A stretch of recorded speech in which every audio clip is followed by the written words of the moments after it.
Welcome back to another episode. We're going to be talking about things that secretly destroy your metabolism in this new series. So don't forget to come back and listen to the rest of the episodes. We're going to be talking about all things metabolism and why you're not able to lose that stubborn fat.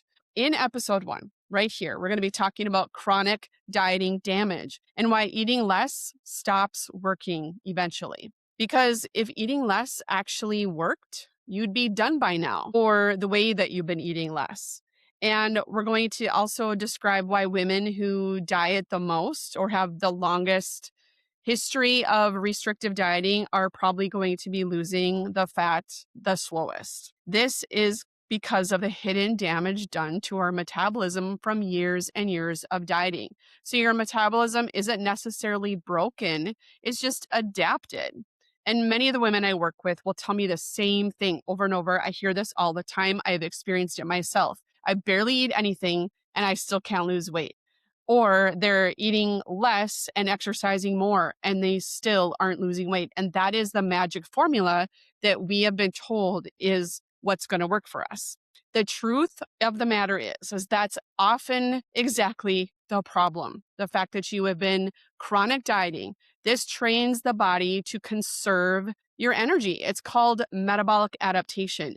And if over years you've had disordered eating, restrictive dieting, and you haven't nourished your body will respond to that calorie restriction by lowering your metabolic rate, by lowering your T4 to T3, that's your thyroid hormone conversion.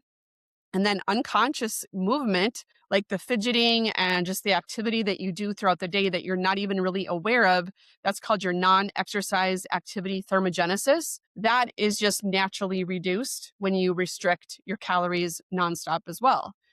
And the worst part of it is that it increases your hunger hormones, and people are white knuckling their day trying to get through without binging or overeating. This is survival physiology. This is not a failure on your part. Even though you might be led to believe that it is a failure on your part, you may be shamed a little bit and I know, feel defeated.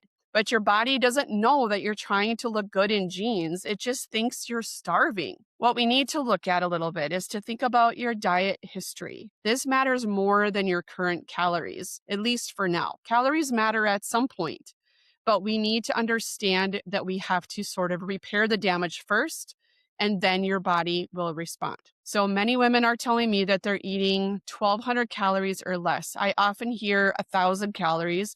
I hear 800 calories, and that's just too little for actually thriving, to actually feel good. But they've been doing this on and off for 10, 20 years, maybe their whole entire life. The effects of this are damaging over time. There's a mitochondrial slowdown, and your mitochondria are your powerhouses of each cell in your body. It reduces your muscle protein synthesis, which is not a good thing. I'll touch on that. Your hormonal adaptation is going to slow down. Guess what's coming up? Your cortisol, your stress hormone. And then at a certain age, people start putting weight on around their middle section, and that's related to that cortisol elevation. And your long-term dieting changes your metabolism more than the short-term dieting. So if you have a history of this and you are struggling now to get to a ideal lean body weight, this is in part why.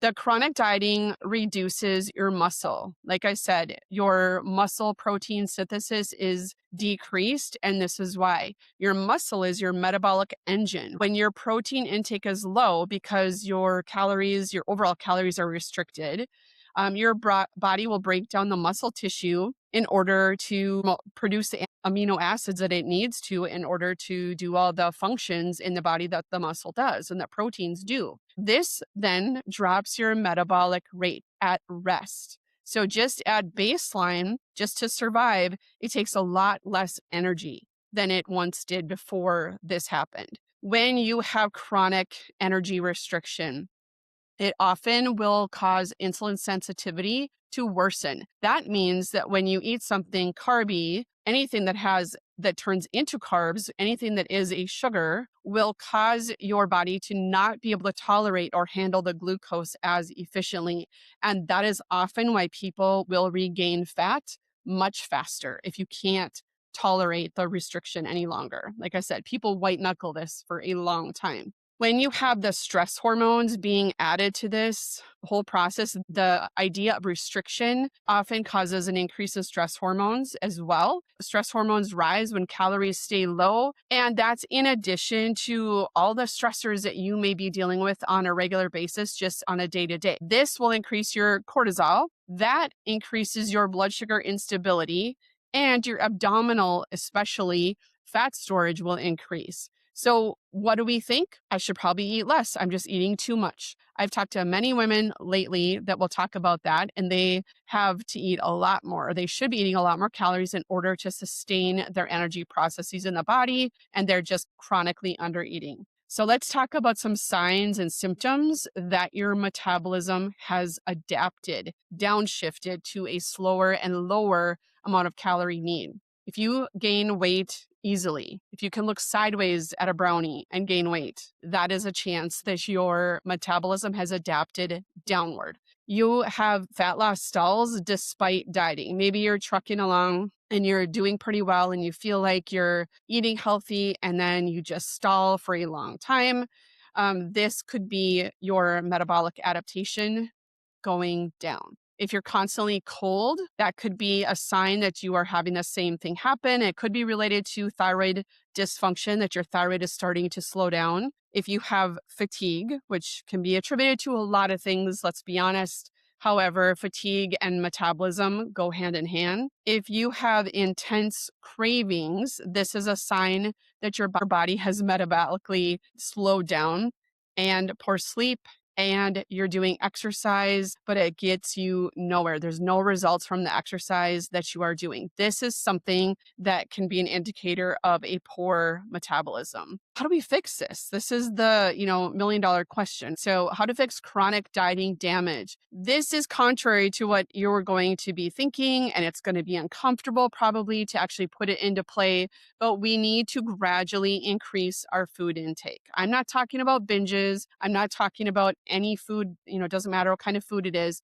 We need to sort of reverse diet and metabolically repair our system. To do that slowly by focusing first on protein. I would add some protein at every meal, making sure you're getting approximately 30 to 35, even 40 grams of protein to start at each meal. That's going to be very critical for helping your muscle protein synthesis as well, so that your body can do all the things that it needs to do with the use of protein molecules. But that's going to be a nice, easy way for you to add some calories, but in a nice, healthy way, a nice, moderate way, because 1 gram of protein has 4 calories. So it's not going to add up to be too much. You're not going to gain a bunch of weight on eating more protein if it's quality, healthy protein.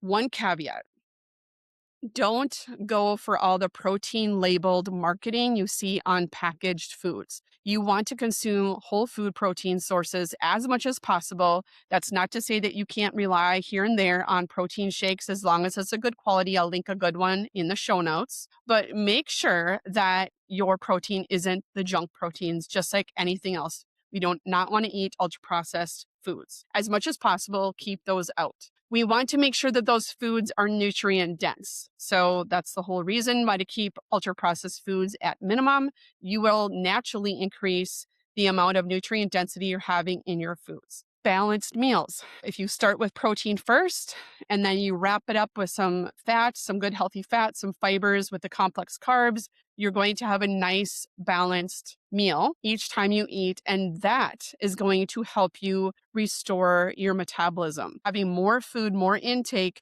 but in a quality way. And again, it doesn't have to be these huge amounts. You want to just do it slowly. You're going to feel so much better. The protein will stimulate that muscle preservation, satiety, thermogenesis, meaning how much energy it takes to even break down the protein, increases your metabolism alone. The other thing you can do is prioritize strength training rather than just doing cardio. You want to make sure that your muscle is starting to rebuild. That's going to rebuild your metabolic capacity. Cardio burns calories, but muscle will build your metabolism.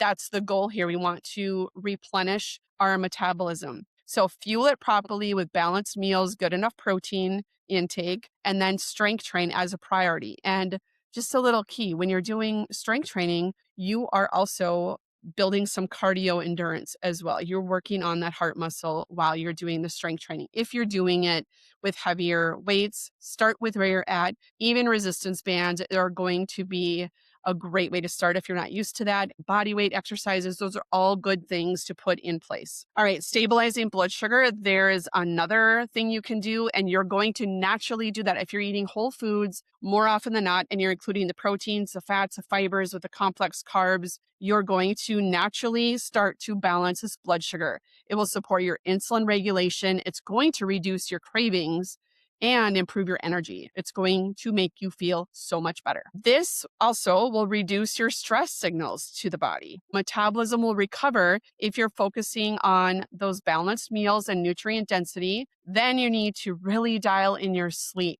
your nervous system regulation, and that consistent eating. That will all help to improve your metabolism.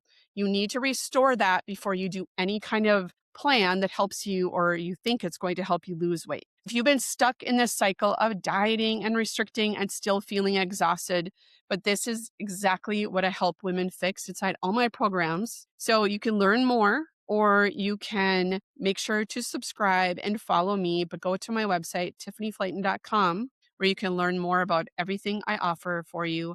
And I hope that this has been helpful. We'll see you in the next episode. Bye-bye.